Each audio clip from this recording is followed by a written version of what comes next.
This meeting is being recorded. Being recorded. And a link will be sent to all of you in a few days, along with any of the questions that we didn't get answered. Thank you to our sponsors. It's because of our sponsors and especially money from the Small Business Administration that we are able to provide these services to all of you free or low charge, and because of all of the great volunteers that we have at SCORE. So thanks to our sponsors for that. Each of our panelists is a certified mentor, and I can see in the Q&A that you all know some of them, so hopefully your favorite mentor is here tonight. We have Bill Robertson, who is the chair of our SCORE Southwest Florida chapter. He will be just doing a general SCORE overview in case we have anyone who doesn't really know much about SCORE yet. Then we've got Nancy, who is our Babcock Ranch Community Committee Chair, and she'll be presenting the 5-step practically painless business plan, which I'm personally looking forward to hearing about. I have not heard that yet, so I'm looking forward to that. We have David Satella, who is our chapter marketing chair. So if you found this through Facebook or some other web presence, that's David's responsibility. He's going to give us the truth about social media marketing. And then we have Ramon Zayas, our chapter diversity and inclusion chair, who's going to talk to us a little bit about recruiting, which I know has been particularly challenging here in the last 6 months. So I'm anxious to hear what he has to say too. So hopefully you guys are anxious as well. And with that, we will get started. I am your moderator, Lisa Beige. I am also a certified mentor. And special thanks to our tech support shadow today. Natasha is a brand new person to SCORE for us. She is going through mentor training, and she has graciously helped us on the back end with some of what we needed to get done for tonight. So thank you to Natasha. Okay, Bill, it's all yours. Tell us all about SCORE. Thank you, Lisa. I appreciate that. And I want to thank everybody for participating tonight. This is our first endeavor, and we're obviously pretty excited about it. Let me share with you for a few moments, really, for those that may not know about us or have heard something about us, but not quite sure what we do or how we do it, the SCORE story. SCORE was formed back actually in 1964 as a resource partner of the U.S. Small Business Administration, whose mission is to keep aspiring and existing businesses succeed. Since then, we've helped more than 11 million people in pursuit of their business goals. Our mission is to foster vibrant small business communities through mentoring as well as education. Our vision is that every person has the support necessary to thrive as a small business owner. One of our core values is that our clients' success is truly our success. As a resource partner, the SBA will help us by, one, providing free business advice and mentoring, offering low or no cost training, sharing free business templates and resources as well. This is all through the efforts of our volunteers nationwide. We are 10,000 strong across the United States, serving clients in over 1,500 different communities. Thanks to our volunteers last year, SCORE helped create 30,453 new businesses. Out of that, there were 82,117 non-owner jobs, employment. Overall, we created 112,500 total new jobs. Why SCORE works? You really don't have to go it alone. Leveraging SCORE's full range of services and resources provides the best chance for your success. It really equips you with the information you need to make sound decisions for your business, and you have a partner that's interested in helping you reach that goal. Mentoring helps minimize risk, provides improved chances for startups, and success through one-on-one business coaching, which I believe many of you are involved in. Workshops provide training on critical topics in an environment where you can learn from the experts and like-minded entrepreneurs. Our online resources can be your playbook, if you will, to provide step-by-step outlines for small business strategies. Remember, we're here for the life of your business, providing free advice as long as you own your business.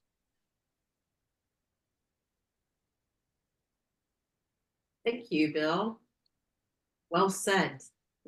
So I've learned a lot. I've only been a mentor for a couple of months, and it's so much fun to watch these presentations because I learn something new or relearn something new every time I see them. So I really like the one that talks about 10,000 volunteers. As one of my co-mentors taught me, I have 10,000 friends now that if I don't know something, I can call them and they come into a session with me and can help you also. So I love the whole concept of what SCORE provides us.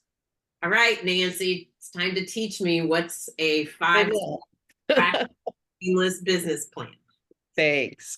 The 5-step practically painless business plan is something that I put together because I wanted there to be a 1-page business plan that was easy and non-threatening, but actually could also provide a business owner some help.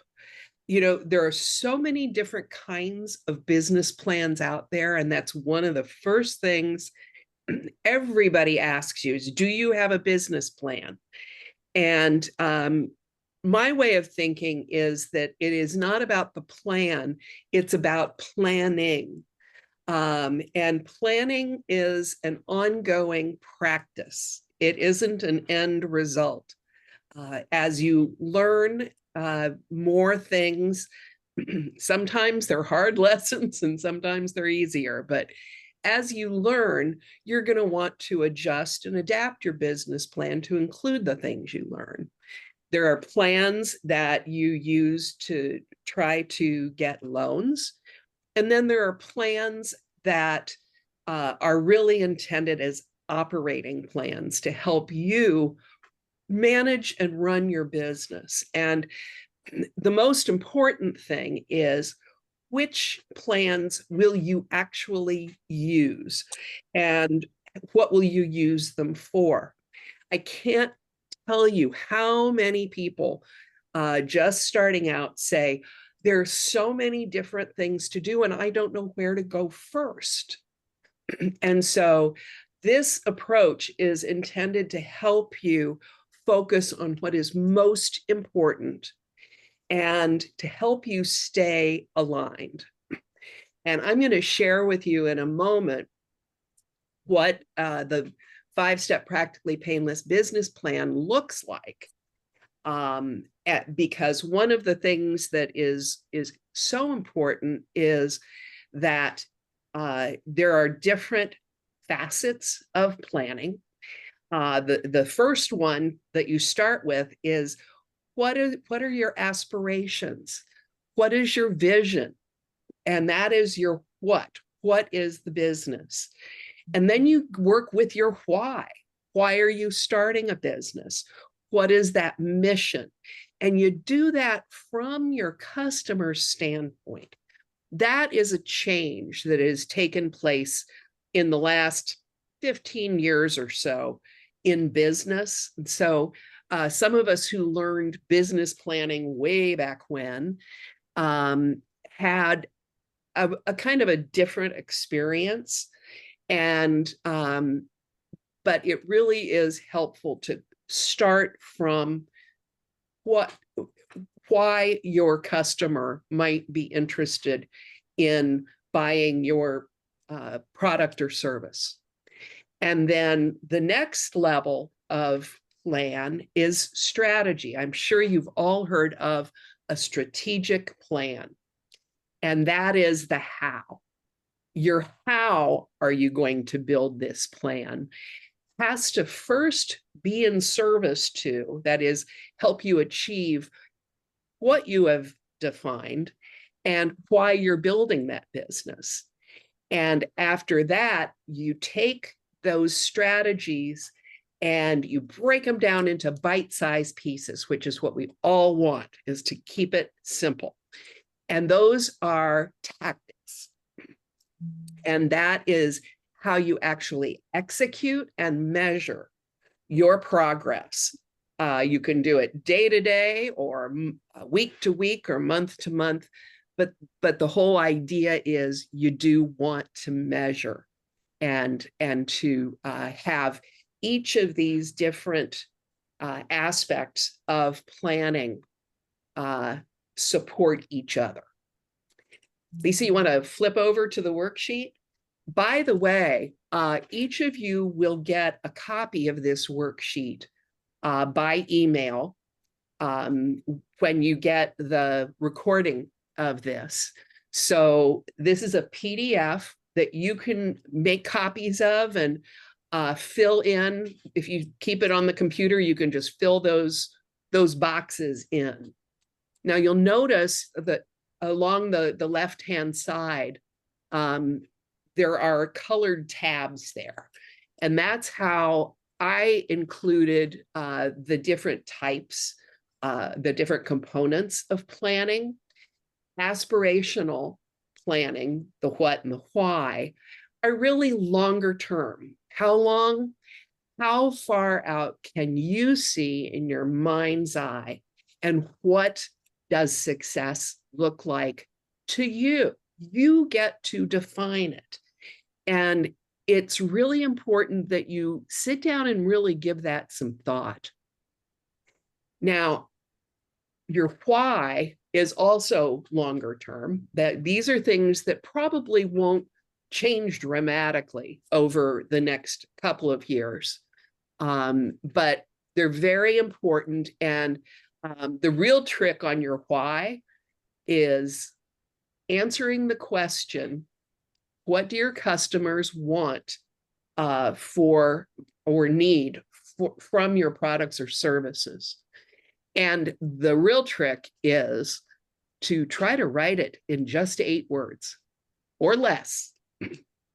It isn't a marketing tagline. And I know a lot of people want to put that into marketing speak, but if you can sort of strip it down bare and really get at, and this will show you how well you know your not yet customers. The next segment is that strategic area, and your strategies are generally more medium term. Some of your strategies will continue over the long run, but over the next year or two, that what this is it's about how are you going to build your business. And if you can come up with even 3 things that your business has to do well over time to be successful, to meet your version of success, you're doing well. It's hard to come up with only 3, but you could go as high as 7 in this and you're still good. And then the orange section here are the tactical planning area. And just for the sake of how of verbiage, a lot of people will use objectives and goals as synonyms, and that's fine. I just used annual business objectives. And what that means is you're talking about results. What results do you absolutely positively have to achieve in the next 12 months to be successful? Up to you, because it's your version of success. But once you have those, Then you want to take those and break them into even smaller bite-sized pieces. Now, some of you may have heard of SMART goals. And I found that SMART goals was a great place to start, but it really needed a little bit more. And so I've come up with smarter goals. That is, goals that are specific, measurable, actionable, that is something that you can actually perform and then measure. Accountable is the second A in there. And if you're the only person in your business, then that may just land with you. But as you have employees or contractors or partners, it's really important to identify who is responsible. You want these smarter goals to also be relevant, and that means, are they a step in achieving your annual business objectives? And are those objectives consistent with the strategies you're using to achieve what you're building and why you're building it? And then finally, time, the T is time bound. That means put a date in. Now, you don't have to make that date. It's not the end of the world. But as you see in the beginning, planning is more of an art than a science. And so if you have taken a really big bite and you said, oh, I'm going to do this in a week, well, give yourself some grace if you see that it's taken a little bit longer, and shift those goals a little bit and say, well, okay, maybe it'll take a month. Be realistic with yourself, but make sure you know who's accountable. And then the other thing that's super important with this kind of plan, and this is what I call an operating plan, because this is what you can use on your desktop every day to try to stay focused. All those different calls are coming in and you're trying to juggle a lot. If you can focus on those 3 to 7 things that you have to do well over time, and the 2 or 3 results that you have to achieve, then you're doing well. And if you need to modify things, how would you know if you don't evaluate and reevaluate? So that in a nutshell is a good starting place. This is intended to just be a help for you. And if you have a mentor, work through this with your mentor and describe it to them. And they will ask questions if something isn't clear. And hopefully that will be helpful to you as well. Great tool. And it's really nice that you're using this tool to make things clear. To me, that's the key to planning. It doesn't matter whether you hit your plan and you make every date and you hit every result, but the idea that you've thought it all the way through and you're staying focused on where your customer is, that's a really nice one-page way to do that. Thank you for sharing that, Nancy. Sure, my pleasure. And if you have specific questions for Nancy, go on and put those in the Q&A. It's right where the chat would be if we were on a normal meeting. So hopefully everybody knows where that is. And we'll come back to her and ask your questions at the end. All right, David. So I can go put a post on Instagram every day for the next 30 days. I will go viral. That's all the marketing I need on social, right? Wow, you've anticipated what I'm going to say. Excellent. Actually, you've anticipated the opposite of what I'm going to say. I am not a social media expert. I'm actually an advertising expert, but you'll see my bias and my skill in a second. I'm going to propose something that's a little bit controversial, and I'm going to actually reality check it with a member of the audience who probably knows more about this stuff than I do. That's one of my clients. But the fact is that social media marketing is not simply putting up a Facebook page and posting to it every now and then. A page alone, even with frequent posts, is not going to attract customers. The people who get to your page are ones that you have conditioned to get there, and usually that comes at some expense or some extensive use of your time. The truth is that very few companies are going to benefit from using a Facebook page without other marketing. In fact, I'll go a step further and say that for companies that can attract fewer than several hundred to several thousand followers and likes, the Facebook page is not going to be a good return on your investment, especially investment of time.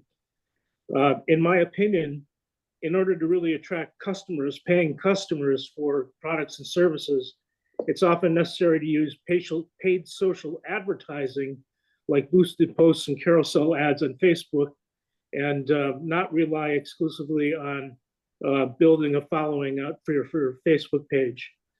I recommend getting a good book on advertising, like Facebook Advertising for Dummies, which is available on Amazon.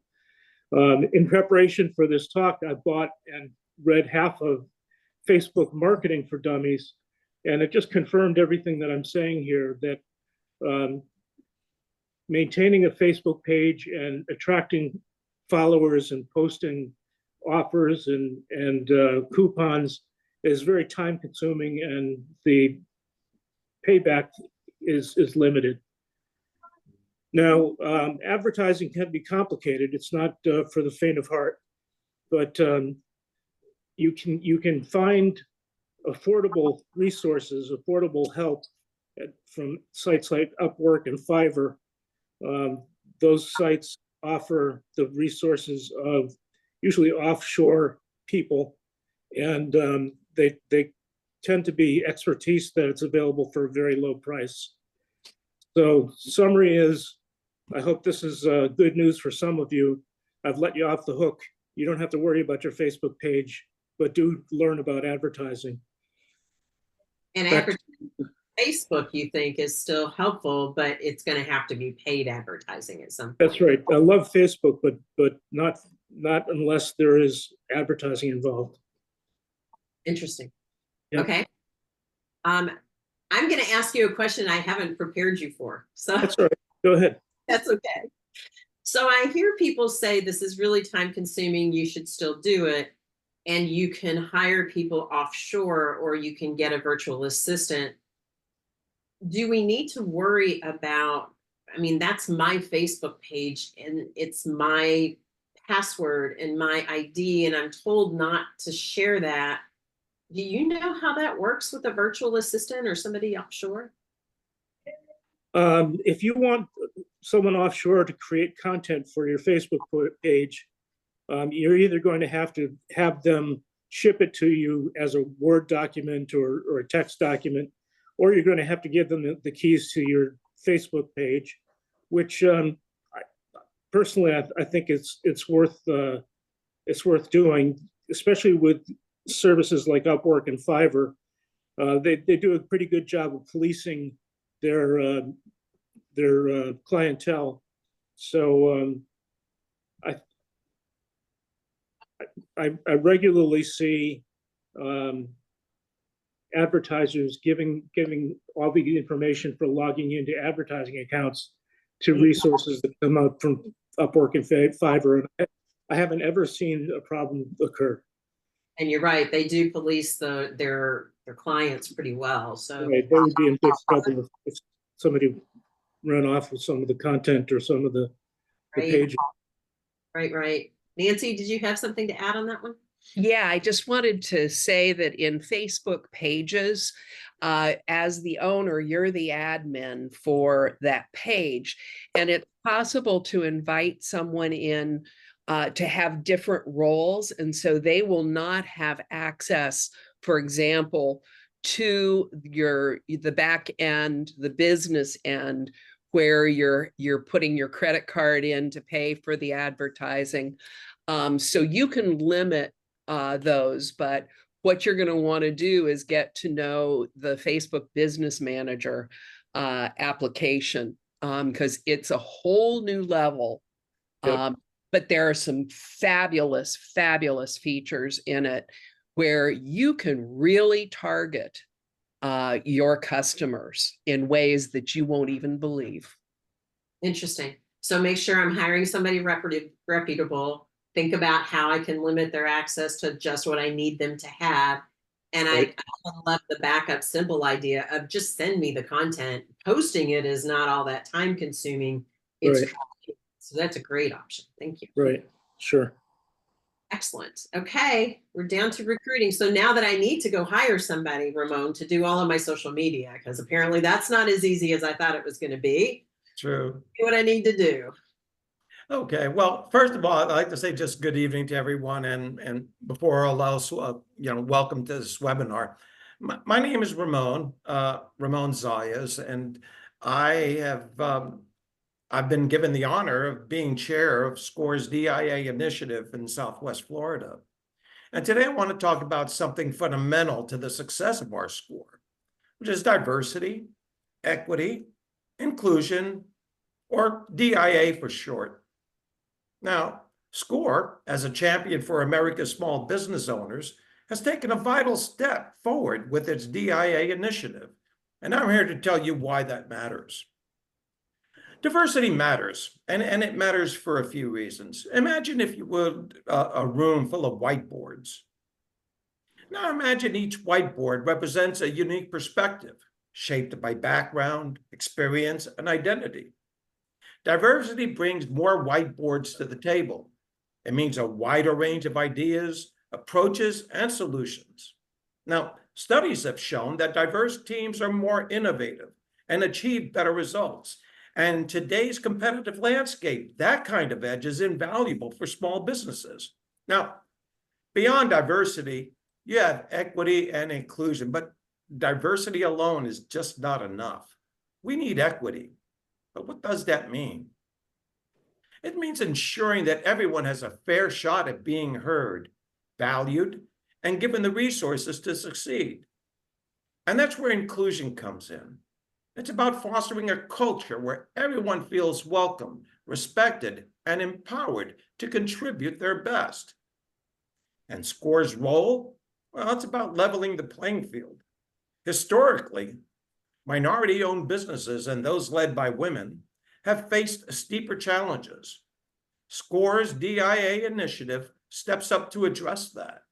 Now, by providing targeted resources, mentorship, and workshops for these underserved communities, SCORE is helping to level that playing field. Now, this isn't just about fairness, really. It's about unlocking the full potential of America's entrepreneurial spirit.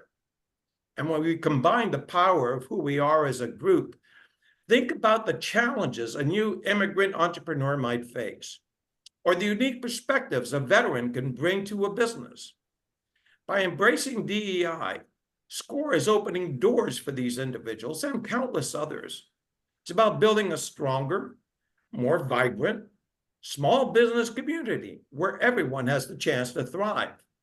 Now, the road ahead, of course, DIA is not a journey, but it is a destination.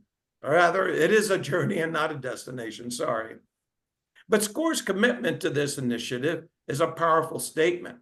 It says that every entrepreneur, regardless of background, deserves the chance to succeed. And by investing in DEI, SCORE is investing in the future of American small business. Now, what I'm asking is, let's embrace the power of parity. Let's ensure that every whiteboard gets a chance to contribute the vibrant mural of American small business success. And when it comes to recruiting, I'd like for y'all to just reach back, if you could think back, as long as you can, to see, who have I helped along the way? Who have I helped in business? Would they be a good mentor? Could they pay it back, pay it forward?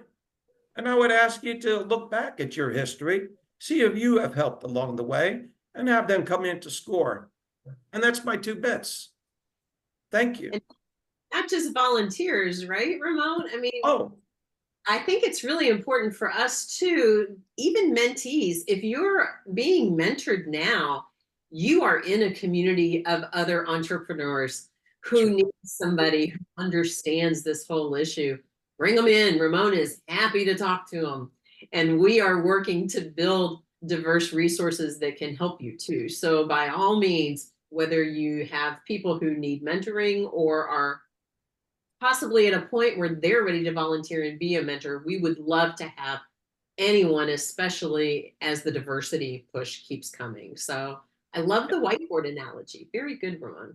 Thank you. And when we look at just some quick facts here in Lee County, as you can see by the board here in front of us, the Hispanic population, this is just in Lee County, is 173,000, and it's projected to grow up to 30% within the next years or so. Incredible. Again, with the African American population, American Indian, Asian American, these are all populations that we are not currently serving at the greatest potential that we can. And this is something that I'd like to see accomplished in my time here with SCORE and beyond. We look forward to you driving that for us, Ramon. You're doing great. All right, we're down to audience questions. I have a few more unplanned, sort of planned questions that I can ask them, but I'm much more interested in hearing your questions. So I knew Amberly was going to be a problem. And here she is, that first question. Entrepreneurs juggle a lot. I'm currently juggling 12 plus different projects.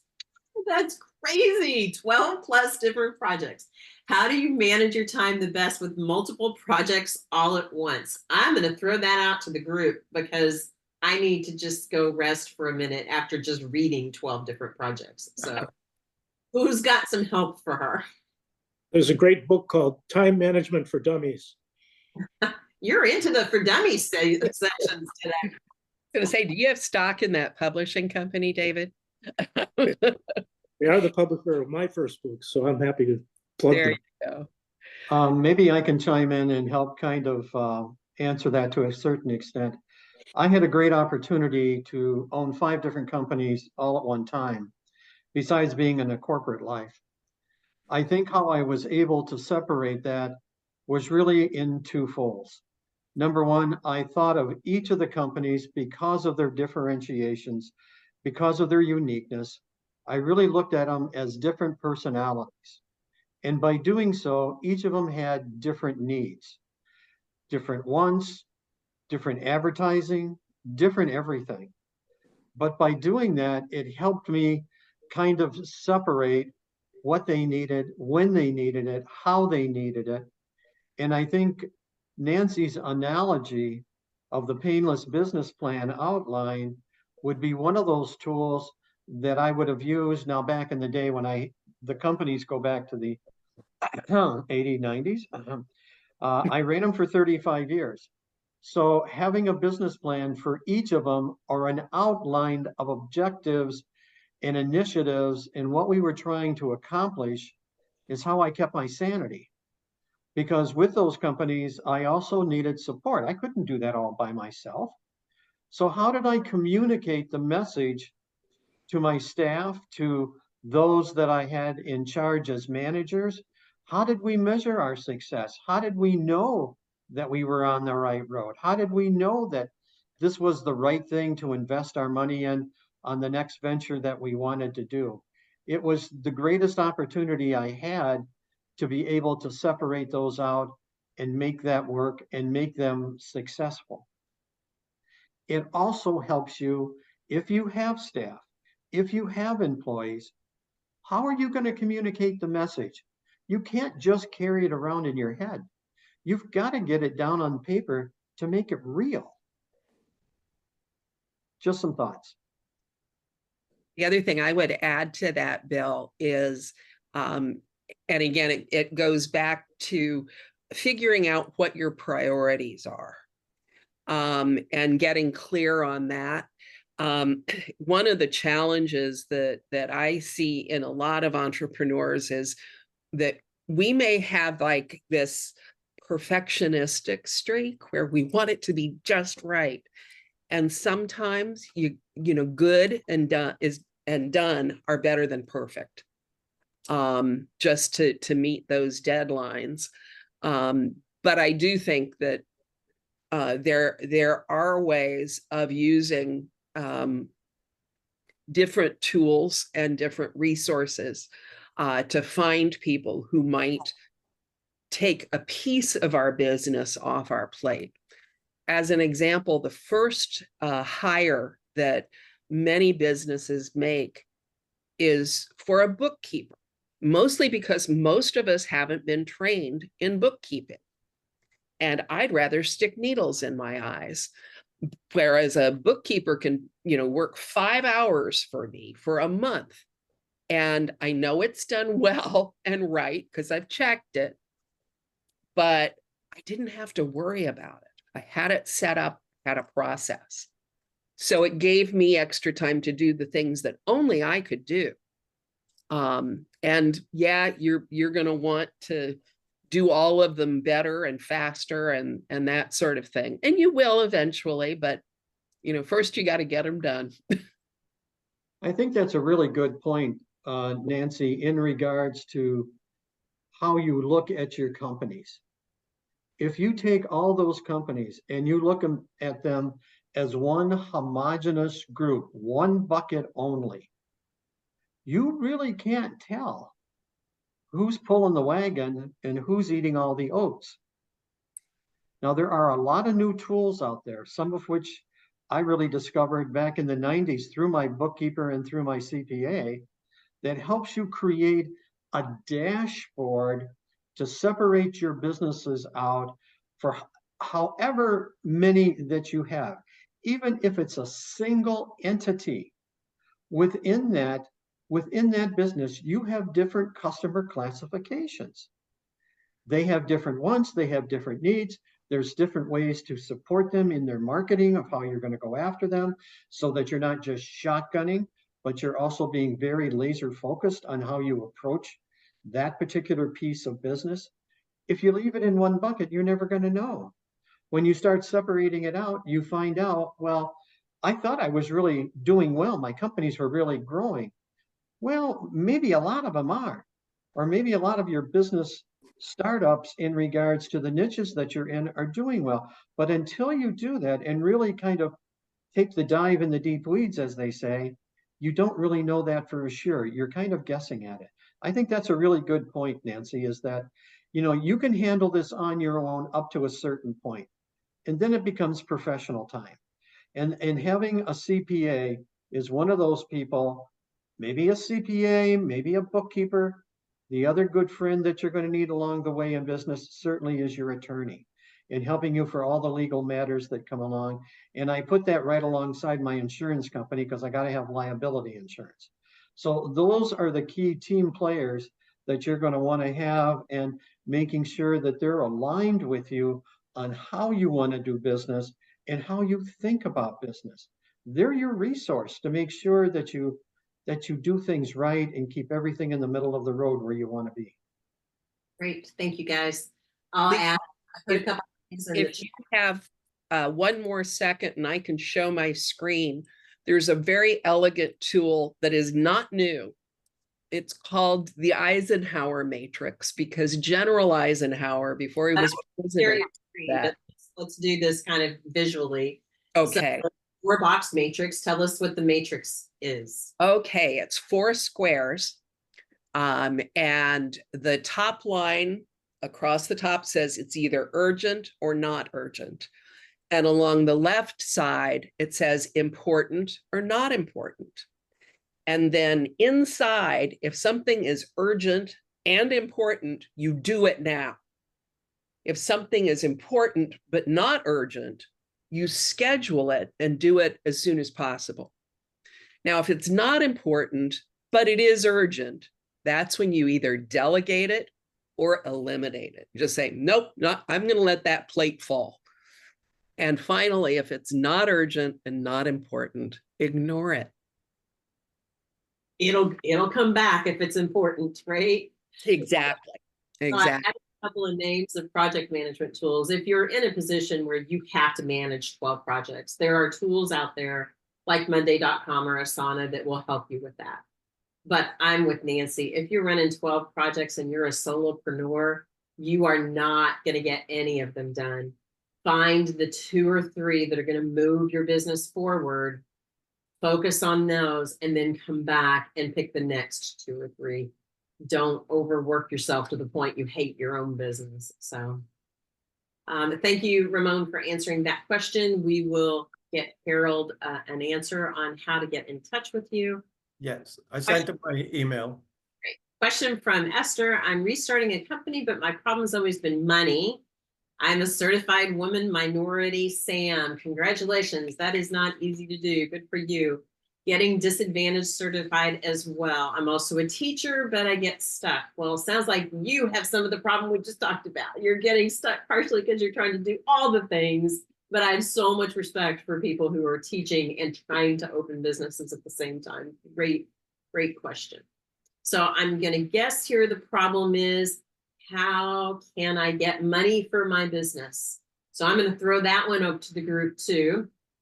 What's the best way for a small business owner to get money invested in their business?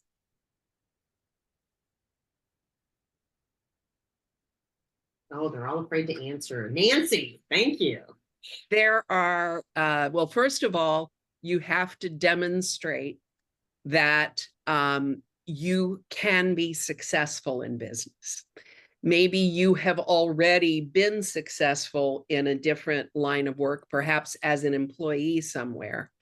But honestly, most of us, when we started up, did the old bootstrap.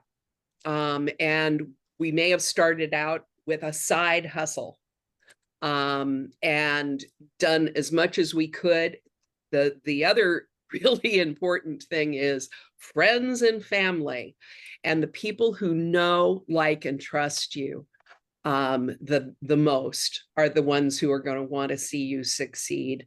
And when I was first starting out, I was really grateful that my older sister was very enthusiastic about helping me. And every once in a while, I'd just get this little tranche of dough in the bank. It was very nice. But as far as borrowing money, you're going to have, first of all, a good credit score.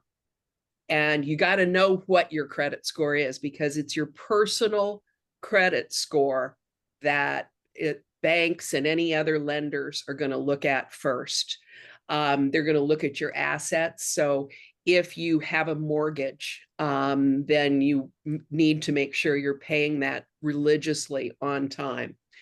The other thing is, a lot of people say, well, what about grants? Well, again, grants have a very long time period generally, and they are not a panacea. They generally come with lots of strings attached as far as the reporting that you need to do. If you need money to start up your business, then I would suggest starting a side hustle and creating some money to invest yourself. Realistically, banks aren't going to lend to you unless you have an asset like a home that you're willing to take a second mortgage out on. And I don't recommend people do that until after they've proven to themselves that they have a business concept, they've got a plan, and they're working it with success in the future. So a good credit score, a solid business plan with results that are already proving to fruition and make your business plan believable. Is that? Yep. I think it even starts out, I like what you're saying, Nancy, but I'm going to get a little more basic on it. Okay. I think the very beginning, before we do anything, if it's coming on as a side hustle, and listen, we get and work with an awful lot of people. That's exactly where it starts at. Yep. I think we have to look at the feasibility. Yeah. Like it or not, we've got to sit down and do a very simple legal pad, spreadsheet, whatever you want to call it. And we've got to figure out all the cost of doing business that's going to be incurred for us to be in business. What's that going to cost me? What tools do I have to really make this work? Once I list all those out, and I may want to figure in there I want to get paid for this, for my time. So what does that look like? I got to plug that in someplace. But in doing so, if you need equipment, whatever it may be, let's say I'm starting out as a side hustle, I'm going to have a food truck and I need to equip my food truck. So I need different things for inside my food truck. If I go looking for money, and let's say that I need, well, just for tonight, let's say I need $50,000 to make this thing work, but I need $10,000 to manage my equipment inside that truck.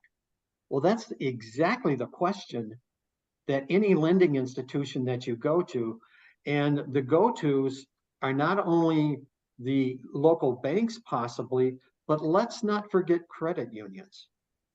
Credit unions are a great resource because they're community driven and they want to support community business.